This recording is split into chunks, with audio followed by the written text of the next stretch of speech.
ভেঙে গেছিলো সবাই জানো। আমি ফোন নিয়ে আসলাম, ওই দেখো আমার ফোন নিয়ে আসলাম, ওপর ঘর থেকে সারালাম 3,000 টাকা দিয়ে। আমার মানে ওই ফোনটা আমার লাকি ফোন তো আমার, তার জন্য আমাকে ওই ফোনটা সারাতে হয় বারবার।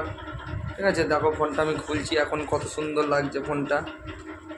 একা করছি বাড়ির ফোন থেকে, আর কী করবো।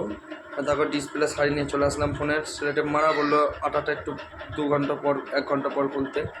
দেখেছো, আর গরিব মানুষের ছেলে আর কী ফোন নেবো, ওপো S16 22,000 টাকা দামের ফোন, পুমা সুমা, বেশি দাম তো না এই ফোনের। দেখো সেটা তো খুলে দেবোই। ঠিক আছে, লাগিয়ে নিলাম ডিসপ্লে, দেখো ডিসপ্লে প্যাকেট। ঠিক আছে, একদম মানে অসাধারণ হয়ে গেছে। ক্যামেরা ম্যামেরা পরিষ্কার করলাম যেন মানে ভিডিও বানাবো। আর 1 মাস পর আইফোন নিচ্ছি। ঠিক আছে, আর আমার অল সেট আপ কিনছি, ক্যামেরা ম্যামেরা সব কিনবো একটা কাজের জন্য, একটু অপেক্ষায় আছি। ওইটা হয়ে গেলে তোমাদের আশীর্বাদে অবশ্যই ক্যামেরাও নেবো, ওইটার আশীর্বাদটা তোমরা করো একটু, ক্যামেরা আমি নিই।